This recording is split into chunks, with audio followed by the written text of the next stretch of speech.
This is the point of the season where fantasy basketball managers get lazy. They don't know if they're going to make it into the playoffs. They got a lot of stuff happening in their personal lives, so they're not putting in the energy that you're putting in. You're locked in, you're doing research, and you're looking for players that could shift the balance in your league and lead you to a fantasy basketball championship. In this episode, we're going to run down some players that you need to pick up now and some players that you need to stash for later.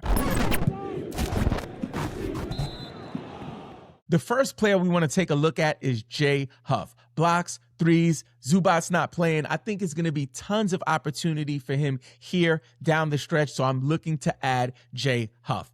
The next player we want to take a look at is Tristan Vucevic from the Washington Wizards. So Alex Sarr is going to be out for a couple of weeks. There's going to be some short-term value for Vucevic. I would give him an ad and just grab him off of the waiver wire. A player we've been talking about, Dylan Cardwell. If you haven't grabbed him yet, make sure you go and grab him now. He gets boards, blocks. His field goal percentage is pretty good.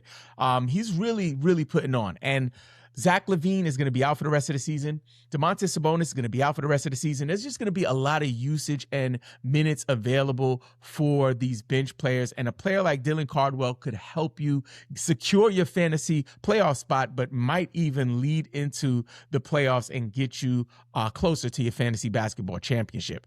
Next player is another guy we've been talking about, Kyle Filipowski. He's a beast, man. Like, honestly, he really puts on. And I know that the Jazz are going to be tanking.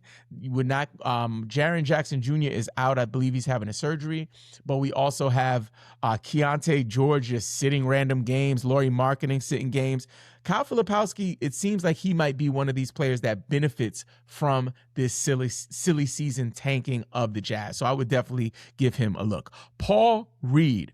Duren is suspended, so Paul Reed still has value. I would grab him. He's definitely a short-term hold. Day'Ron Sharpe. It looks like Nick Claxton is going to be banged up and going to be out for a while, so definitely a player we want to take a look at. Some players you want to maybe stash and just hold to see how things materialize. Like I said earlier, with the Sacramento Kings, it's just a mess over there, y'all. It's really bad. It's really bad. LaVine, Sabonis, all of these guys out. Nick Clifford is a player you want to keep an eye on. Also want to look at Danny Wolf, Quentin Jackson, and also maybe, not maybe, definitely, this is like a right now is Jarace Walker. I've been on a hilltop about Jarace Walker. Last episode, our last waiver wire episode, we talked about him. I'm going to keep on running it because his roster percentage is so low, especially in ESPN. This is a type of player that will be a league winner. This, I promise you, as it gets later and later, if he continues to trend in the direction that he's going, this is the type of player that can win you your league. So I'm definitely going to grab Jarace Walker. And what you need to do is definitely grab a minute to watch our most recent Top 50 Rankings episode.